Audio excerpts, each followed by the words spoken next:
You know, there's some things about the story in John chapter 11 that I have dealt with over the years in my ministry and thoughts. And, you know, well, we're over halfway through, I guess, really, as far as our study goes, but about halfway through the book of John.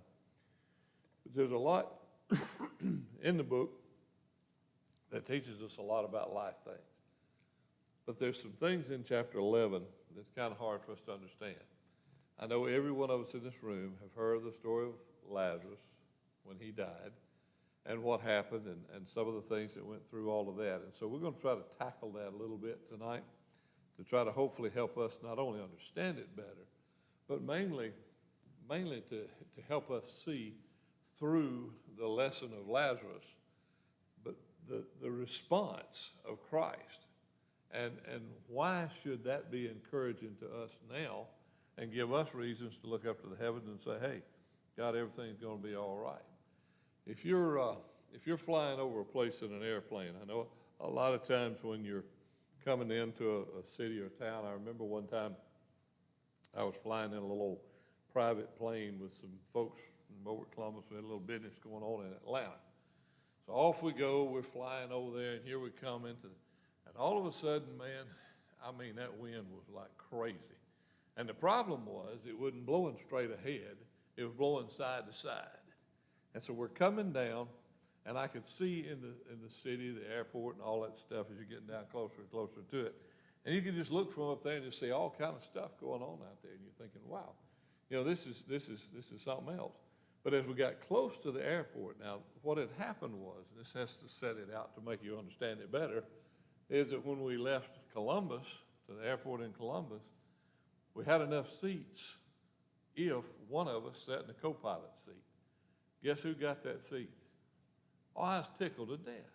I thought, man, this is going to be great. I get to sit up here in the co-pilot seat.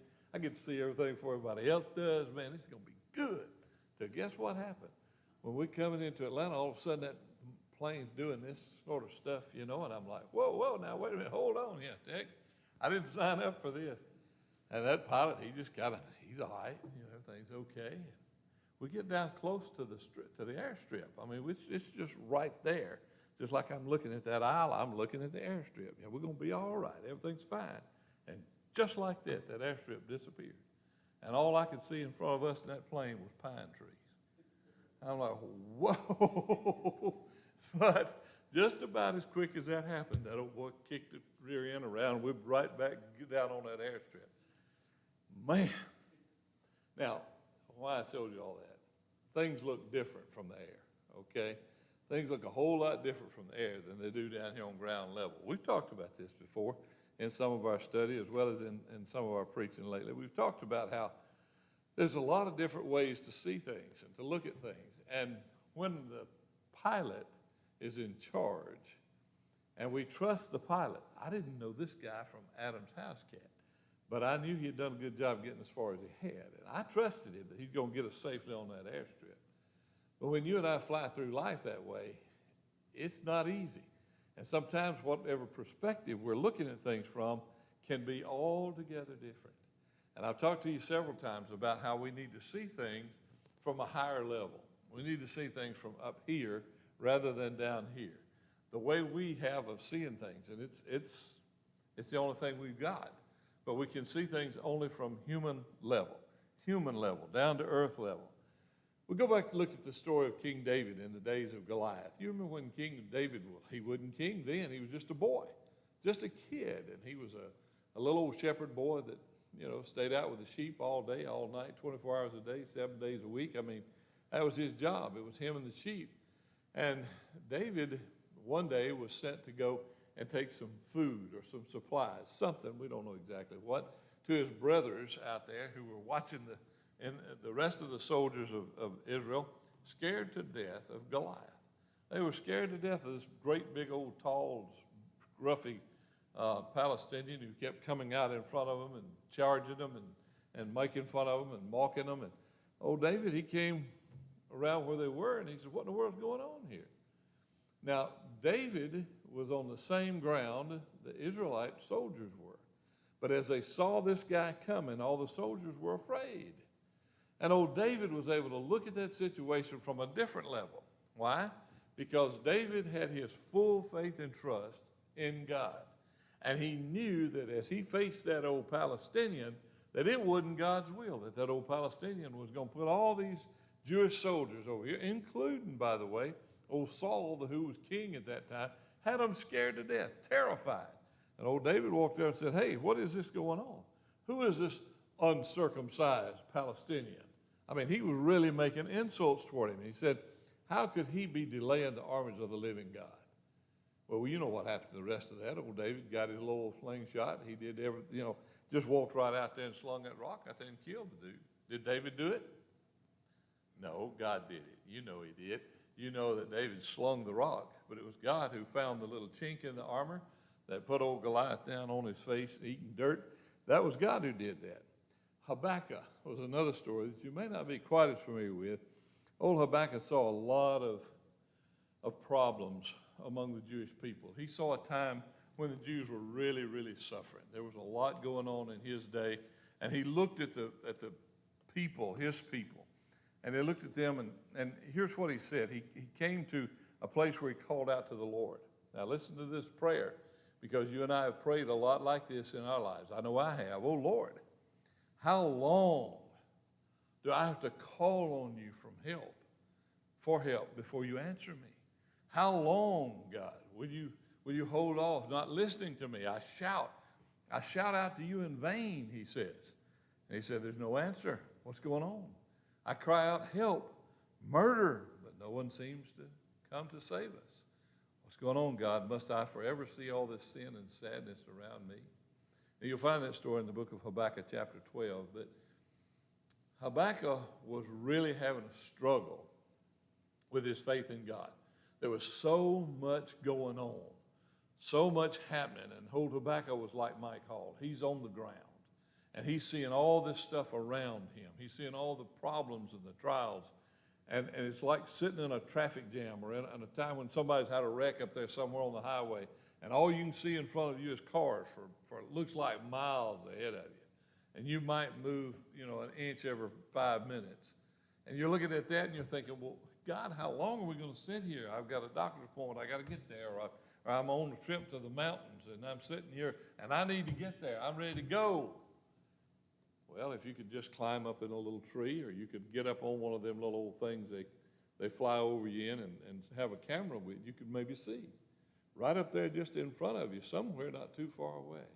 There's been a wreck. There's been an accident. Something happened. They're going to get it cleared away, and you're going to get to go. But you don't know that, so you're impatient. Habakkuk was that way. He was thinking, God, how long?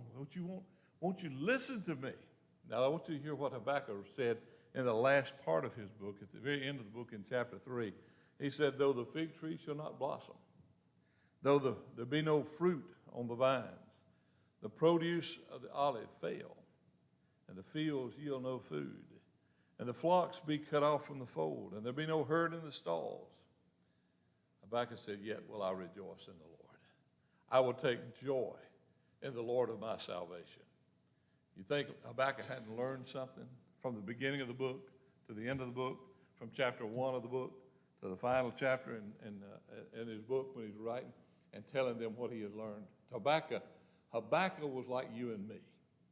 We can see things in our lives and on this earth from our own perspective, from right here down on the earth. We're not seeing it from God's perspective, and that makes all the difference in the world. When I was in radio, I remember we talked about having our studio in Carrollton. We were trying to reach the Tuscaloosa market because there's not enough money in Pickens County in advertising to do a whole lot with. So we wanted Tuscaloosa and Columbus. And I remember telling the guys over and over again, it's all in the perspective. I mean, we're sitting in Carrollton, but we don't have to say we're sitting down here in Carrollton. Hey, Tuscaloosa, how are y'all this morning? So glad to be with you. I mean, they don't know. I could tell them I could be sitting in a cow pasture, but on that radio, I could tell them I'm in the White House, and they're going to see me in their minds in the White House. It's all about your perspective. It's all about how you see things and what you're looking at. So in this story that we're going to talk about tonight in chapter 11 of John, we're talking about a man named Lazarus, a great friend of Christ and somebody that Jesus loved. And we look at the story from Christ's perspective and also from the perspective of Mary and Martha, Lazarus' sisters, because whether we've been through the death of loved ones, we've been through problems ourselves, we go through the ins and outs and the ups and downs, and sometimes we cry out to God, God, how long? How long before you're going to hear my prayers? How long before you're going to answer me? How long is it going to be before you do something? Well, it's all about your perspective, and this story is all about your perspective. Look at in John chapter 11. And we start with verse 1. Now there was a certain man who was sick, named Lazarus of Bethany, the town of Mary and her sister Martha. And it was that Mary which anointed the Lord with ointment and wiped his feet with her hair, whose brother Lazarus was sick. Therefore his sisters sent unto him, saying, Lord, behold, he whom thou lovest is sick. When Jesus heard that, he said, This sickness is not unto death, but for the glory of God, that the Son of God might be glorified thereby. Now Jesus loved Martha and her sister and Lazarus. And when he had heard therefore that he was sick, he abode 2 days still in the same place where he was. Now, you can read the rest of the story for yourself.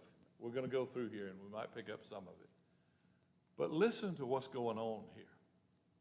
Has something like this never happened in your life? Has it never happened in your life to where you've got somebody that you dearly love who's sick, probably dying? If they're not, they sure seem that way to you. And you cry out to God, and it seems like instead of getting better, things get worse. You know, when you look at that, you got to say, God, what about this? Now, we're not talking about a story of someone unknown to Christ. Jesus not only knew Lazarus, he knew Martha and Mary, and he loved them because this was a house near unto Jerusalem where Jesus loved to spend time. And he especially loved, you hear the story even telling you. Now, this was Mary, the one who anointed his feet with ointment and wiped his feet with her hair. You can hear the love the connection between them and Christ. Yes, it's human. Jesus is human. Martha and Mary are human. Lazarus is human. This is a whole story about human people and how they're loving each other.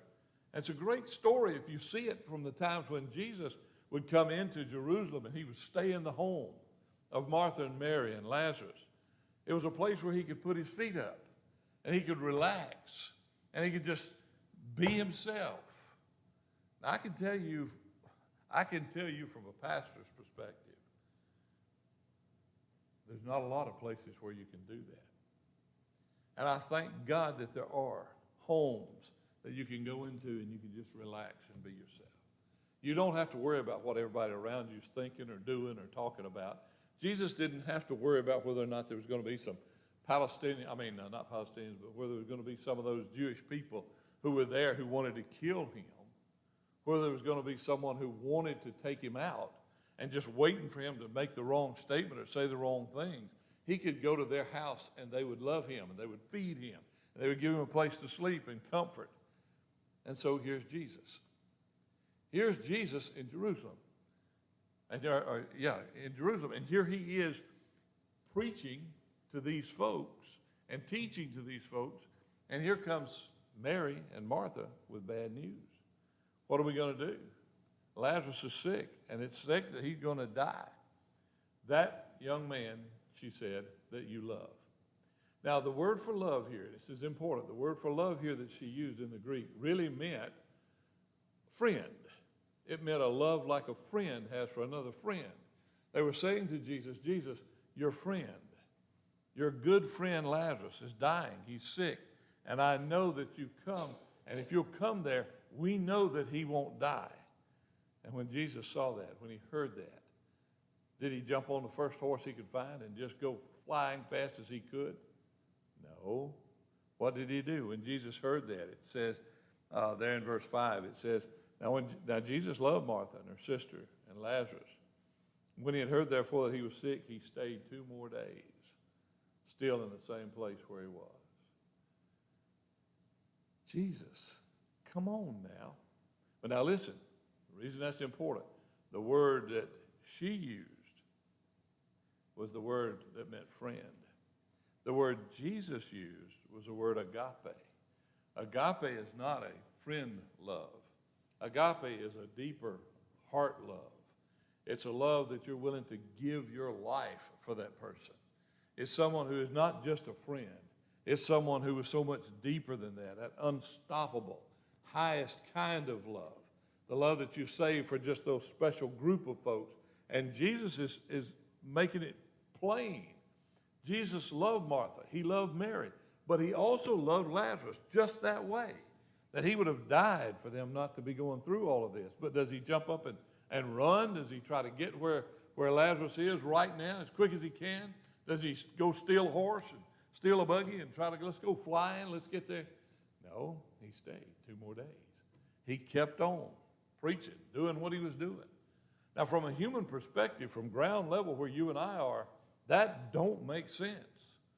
You would think surely Jesus would drop what he was doing and go to the home of this man who's not just a friend, but we're going beyond best friend. We're talking about family love.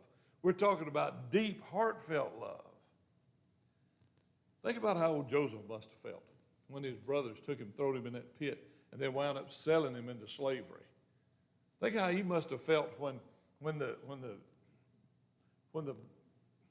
merchants took him and put him on a camel, and away we go, right on down into Egypt. Joseph had lived his life for God. He was trying his best to be the best that he could be for the Lord. And now here he is in Egypt, a slave. Oh, but look, Potiphar buys him and puts him in his home, and he's good now, right? No, not right. Because now Potiphar's wife tries to get him to do unthinkable things, and Joseph refused to do it. And because he refused to do the unthinkable, because he refused to do that thing that was sin in the eyes of God and would also literally cause him to be an adulterer, Joseph said, no, I'm not going to do it. And so what does he do? He winds up in a hole in the ground, in a stinking, rotten Egyptian prison. And there it was. Can you imagine how Joseph might have felt? Felt like, does God not care anymore? Does God not care what's going on in my life? Does he not see what's happening? I know he had to pray over and over again. I know in some of the problems and difficult times of my life, I'm crying out, God, look, I'm praying. I need to see something. I need to know there's an answer. I need to know you're close to me. What's going on, God? I'm doing the best I know how. At ground level, human level, where we live level, it's tough. It's tough. We don't understand. But John chapter 11, the story we're about to look at for just a minute, is a story that should change your perspective like it does mine. Now, we've all been through stuff. We've been through tough times, and we've all seen people we love go through tough times. And when our life is ravaged by the hard times, the difficult times, and the times that just seem won't ever go away, there are times. You don't have to admit it. I'll admit it for me, and you can, if you want to admit it, fine. If you want to try to fool yourself, you can. But there are times when we really say, God, are you there? Are you really there? I know Brother Mike preaches it all the time, but are you really there? Why do you delay? You know Mary and Martha had to be saying that. They had to be thinking that. Jesus just kind of sent them on home and said, okay, this is not unto death. This is just that God will be glorified. Just go on back to the house. Everything's going to be all right. Well, come on. I'll be on. You just go ahead. They got home. Can you imagine what they did when they got home? There's Leah's brother in that same old sick bed. His face is drawn and his color is ashen. They know life is slipping out of that body. By the minute, by the hour, they probably watched the road hoping, okay, Jesus, come on now. He's worse today than he was yesterday. He's probably going to die any minute now. Come on, Jesus, hurry up. He's soon going to be dead. Now, how can we, earthbound creatures, us little human beings in our life, how can we go through those crises and still know that God is in control and know that he loves us the way he does? First of all, you need to understand something that I have a hard time understanding, and most every human being does have a hard time understanding. You and I cannot see from the heavenly perspective, the heavenly realm. We cannot see what's going on to us right now and how that's going to come to the completeness. We don't know what's really going to happen when this thing has had its turn, when it's gone through whatever it's going. And we are we're worried. Why do we worry? Why do we waste our time worrying? Because we don't understand. We don't know. We can't see. We can't see beyond the trees that we're living in this old world. We can't see beyond the chaos and the things that's going on in our lives. And so we look at this and we say, well, Jesus, you're forsaken a friend that is more than a friend. He's like flesh and blood to you. Why are you forsaking him? When we spend our time asking why, we're wasting our time, spending it unprofitably. For 2 days, the Lord kept on calmly doing what he was doing, kept on going about doing what, while Mary and Martha was watching the road, anguished, hurry up, Lord, please get here. Well, look now in chapter 11 again, and let's see the next verses of Scripture. In verse 7, then after that, after 2 days, after he had waited long as he intended to wait, he said to his disciples, let's go into Judea again. Let's go on down there. Where? Where is that going to take us? It's going to take us where they want to kill us. It's going to take us where they want to put us to death. It's going to take us right into the teeth of the people who hate Jesus, despise him the most. It's going to take him, the human Jesus. It's going to take the disciples, the humans that walk with him, that follow him. It's going to take him there. And they said in verse 7, Jesus said, let us go. And the disciples said unto him, Master, the Jews of late sought to stone thee, and goest thou there again? Are you going back to that place? And Jesus said, are there not 12 hours in a day? If any man walk in the day, he stumbleth not, because he sees the light of this world. But if a man walk in the night, he stumbles, because there's no light in him. In other words, Jesus said, open your eyes, look around. These things he said, and after he said to them, our friend, and they use that word again, our agape, beloved friend, is asleep. But I go that I can wake him out of his sleep. Then said the disciples, well, Lord, if he's asleep, he's doing good. He doeth well. Howbeit Jesus spake of his death. But they thought that he had spoken of taking a rest and sleep. Then said Jesus unto them plainly, Lazarus is dead. And I'm glad for your sakes that I was not there, to the intent you may believe. Nevertheless, let us go unto him. Poor old Thomas. You listen to old Thomas, you might could put my name right in there. Then said Thomas, which is called Didymus, unto his fellow disciples, let us go also, that we may die with him.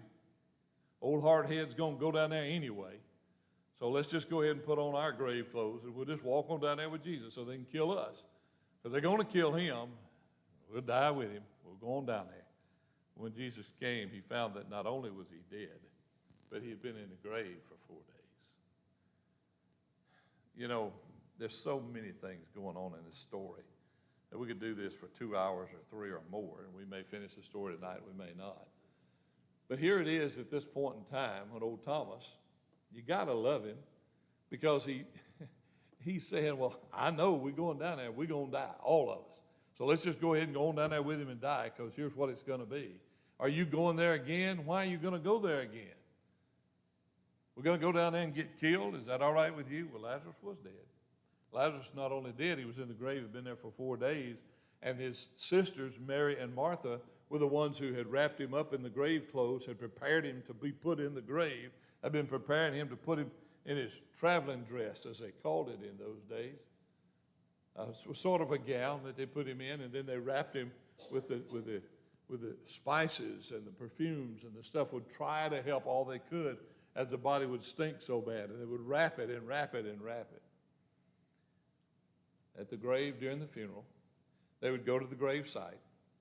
They would have the body there, and they would roll the stone back. Now, graves in those days was a hole in a hill. It was a lot like our old storm pits. You know, you've been in those old storm pits where people dig a hole in the ground so they can get in it and get through the tornado, and it'd be over with, they'd come out. That's what it was like. Davey and I went in one when we was over there, and it was just exactly, it felt just like you walking into a storm pit. As you go through that little old hole, it would generally be a place for about 8 folks. It'd be 3 places over here, 3 places over here, and 2 places back here. And that's where they would put the bodies. They'd lay them out on a slab, and when the body had completely deteriorated, nothing left but bones, then they would take the bones, put them in a box, and then they could put that box in a smaller place and have room to put another body there, because Israel's a small little place. They ain't got a lot of room for cemeteries. But here they are. Women, I'm going to throw y'all a curve, women. This is truth now. This is not, don't get mad at me. But women, Mary and Martha, would have been the first ones to walk in the procession, the funeral procession. And the funeral procession would be people who were walking, mourning, lamenting, crying, wailing. And as they walked along, following the body that would be carried to the grave, and the women were required to go first. Why? Well, think about it for a minute. In Jewish, this is what they believed, and still do, the Orthodox Jews, that it was Eve who sinned first. And so it was through Eve that death came. And so the men would follow behind because it was through her that the men sinned. They blamed the women. You get there, and then there's these memorial speeches, kind of like we do at funerals today, but it was just whoever wanted to would say what they wanted to say. And then the mourners would form kind of a little separate crowd, sort of like a choir. But believe me, it wasn't a choir. If you've ever heard any of that over there, it's awful. It's awful because they would literally, intentionally have a time for women to just get over there and just wail. I'm talking about it was some of the ear-piercingest kind of mess you've ever heard in your life. About 7 days later, the body's decaying. You know what it's like. I mean, you can only imagine. You've probably seen an old dead deer on the side of the road. And that's what happens to a human body too. And so there lay Lazarus. And here comes Jesus. When Jesus came, he had already been in the grave 4 days. And Bethany is just outside of, near close to Jerusalem, so about 2 miles, I guess it is, away from there. And many of the Jews in verse 19 came to Mary and Martha and said that they wanted to comfort them concerning their brothers. But Martha said to Jesus, well, Martha, as soon as she heard that Jesus was coming, went and met him. Mary stayed in the house. Then said Martha unto Jesus, Lord, if thou hadst been here, my brother had not died. But I know that even now, whatsoever thou wilt ask of God, God will give it to thee. She might have said that first thing first, if you'd have just come on, he wouldn't have died. There's frustration in that. Certainly there is. And she kind of felt a little bad about that. She said, but it's okay. I know you're the Christ. I know you are, and my faith is in you. And so whatever God's will is, if you ask of God, he will do it for you. I know he will. And then she kind of backed off just to make sure that Jesus didn't get too hurt at her for what she had said. And so she waited, and Jesus stood there, and he looked at him. The things he might have thought, the things they was thinking, she kind of caught herself and said, Lord, I know that whatever you ask, God will give you. And Jesus just looked at her in verse 23. I love his response to her. He just looked at her and said, Lazarus is going to rise again. Oh, yes, she said, sure, he's going to rise again in the resurrection day. I know that. Yeah, he's in a better place. And one of these days, he's going to rise up and we're going to all be together again. I love that. Thank you very much. Jesus said, oh, no, look at that, verse 25. Jesus said to her, I am. Now, this is the 6th time in the book of John he's already said those words. I am. I am the resurrection and the life. He that believeth in me, though he were dead, yet shall he live.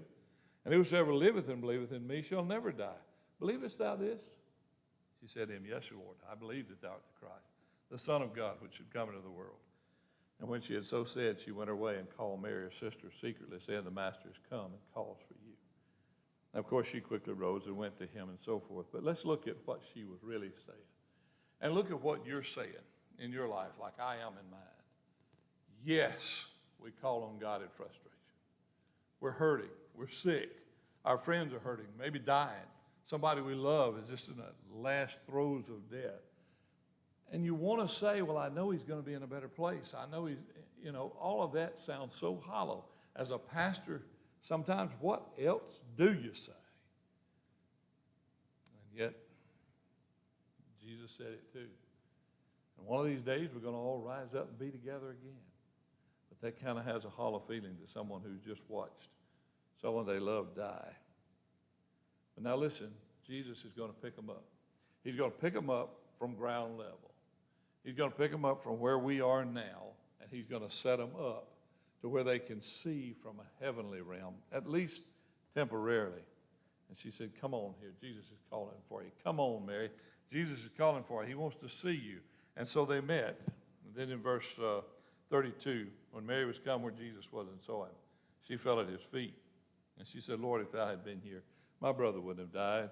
When Jesus therefore saw her weeping, and the Jews also weeping, listen to this part of the story. This is the one that's had me baffled a lot of times. Listen to what he says.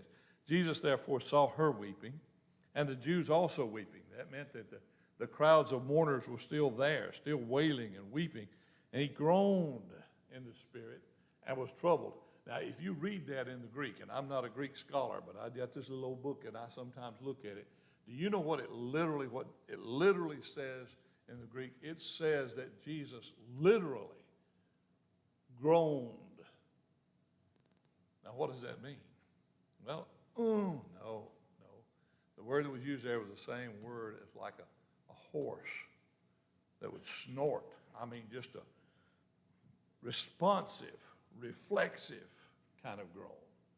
A deep down from the bottom of the lungs kind of thing that happens sometimes when you just can't help it. It just comes out.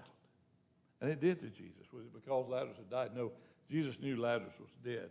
Because hear what he says. God doesn't waste words in his Bible. He says, when Jesus saw her weeping, the Jews also weeping, he groaned in the spirit. I was heartbroken. He was troubled. He was down from the top of his head to the bottom of his feet. He was deeply moved by the scene. Oh, he knew what he was going to do. But let me tell you something that you need to learn about that, all right? God already knows what you're going through, and he knows what's going to happen. He knows the end from the beginning. He already knows. But let me tell you something. God feels your pain. God is not a God that just sits up there and says, okay, here's what's coming next. Listen, this wasn't no ordinary gasp. The wind just went out of Christ. He just, he groaned. His body trembled because he saw the hurt. He heard the hurt of their voice. He saw it in their eyes. He saw what had moved these women so deeply, and he loved them so much. It wasn't just his love for Lazarus. Lazarus is going to be all right. But he was troubled because here's these people that he loved so much that's hurting so badly, and he hurt right along with him. And then he asked the questions, and of course you can read for yourself, but where is he? Where did you put him? Well, Jesus knew where he was, but he was wanting to lead up to, let's go there. Let's go where he is. Listen, we've got a God that loves us so much. In verse 35, Jesus wept. Oh, I've heard a lot of people just say, well, he wept because of their disbelief. He wept because they hadn't trusted him. He wept. No, listen, I'm telling you why he wept. Are you ready for this? I'm telling you why he wept. He wept because he loved them so much, and he saw their pain and felt it so deeply within himself that the tears ran out of his face, down to his chin, and dripped on the ground. Jesus didn't wail. That's not the word that's used here in the Bible. Jesus didn't wail. Jesus wept. He wept like you've seen people before who were hurting, and they were kind of trembling and kind of shaking, and they wouldn't necessarily make it a sound. Jesus had groaned. This air gushed out of him, and the sound that he made was the pain that he was feeling inside, and then the tears began to roll down his cheeks because he felt their pain. He felt just as deeply as they did because he loved them that much. And I'm telling you tonight, and you better take this home with you and hold on to it because you're going to need it one day, as I have needed many days already in my life. When you're hurting, he knows you're hurting, and he hurts. He weeps with you. He knows. We got a high priest. The Bible tells us we do not have a high priest who has no feelings. We do not have a high priest that can't be touched by the feelings of our infirmities, but we have an eternal Father who shares in our sorrows. We have a Christ, a brother to us, spiritually our brother, who weeps, who feels as we do the same kind of pain He feels deeply how we feel. He hurts because we hurt. He knows what he's going to do, and he knows why all of this is going on. There's a reason. And he's trying to raise the human beings that he loves so much up to a higher level where they can see what's the purpose of this. What is the reason for all of this? Because you know what? There is a reason. There's a reason why we go through times of hurting and pain. There is. And there's times that when we're in it and we can't understand it, we want it to stop, and we pray, God, stop this, but it don't stop. It gets worse, and it goes on even down to the point of death. And we don't understand it, and we can't help but question God. I'm going to tell you something about the God I know, the God I love, and the God I walked with for 50 years, and the God that I've been down some roads with that, trust me, you don't want to go down. My God, is listening to you. He hears you, and it's okay for you to pour out your heart to him. It's okay. God is not insulted when you say, God, I don't understand. God is not angry at you when you say, God, if you would have just helped me, I wouldn't have suffered like this. The Jews said there in chapter 36, see how much he loved him? And then some of them said, well, could not this man which opened the eyes of the blind have caused even this man that he wouldn't have died? If he can heal the sick, he can raise the dead. If he can open up blind eyes, he can raise somebody. Well, listen. He could have stopped him from dying. Sure he could. And I can understand why Mary, she didn't even want him to open the grave because she knew how stinking it was going to be. She knew the ugly scene they were going to be seeing when Jesus said, roll the stone away. Let us see what's inside. She didn't want to smell the smell of her brother. She had watched him die. She had wiped his body in times of horrible sickness, and she had tried her best. Now does she want to see his dead body laying there? After 4 days, bloated, decaying, Jesus. He's been dead 4 days. They rolled the stone away. Lazarus was probably not the only body in that grave, remember? They would hold up to 8. There probably been some other bodies. May have been some in there that had been put in there not so long ago.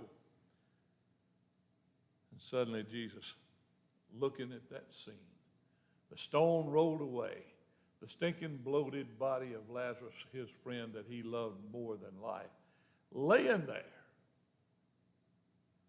And Jesus, now listen, Jesus didn't say, come in, Lazarus. The Bible says he shouted. He shouted out, Lazarus, come forth. Why did he do that? So Lazarus would hear him? No. He did it so those folks way back in the back could hear him. Come out of there. Come in. And so he did. Imagine how they felt when they saw Lazarus kind of, that old bloated body start to move. When they saw him kind of turn, now he's wrapped from head to toe. He's a mummy. He's wrapped from one end to the other. He's got spices and perfumes all over him. Here he is, but it still stinks. You can imagine the smell of all that stuff. And watch him put his feet over the side of that stone he was laying on. And his old feet hit the floor, and he started to stand up. Can't see where he's going, but he knows right out there is where the voice came from, and he heads that way. And here come Martha and Mary, and they ran to him. They started ripping all those old grave clothes off of him. And Jesus said, go on, take him loose and let him go. Did Jesus know he was going to do that ahead of time? Yeah, he did. Why did he wait 2 days? Why did he let him die? Well, he told you at the very beginning of the chapter. He said, so that what? So that the Son of God, verse 4, might be glorified. Jesus was going to use that to help them see from a higher plane, from a higher level. No, I don't understand on this old earth a lot of things. But I'm telling you, God, don't get mad at me when I call out to him and tell him, God, I don't understand. Why don't you come? When I vent my frustrations toward him, God, don't get angry. He's plenty big enough to handle it. So I want you to hear what he says in the close of his book, in the book of Revelation 21. He shall, not may, he might. He says he shall wipe away every tear from our eyes. Death will be no more. Neither shall there be mourning, nor crying, nor pain anymore, for the former things have passed away. Rise up to a higher level. It's not going to take away the pain and the death we're living in, because this is the life of death because of sin. Remember, bad choices have what? Bad consequences. And the bad consequences of our sin is that death had to be pronounced upon humankind because of the sin nature that lives within us.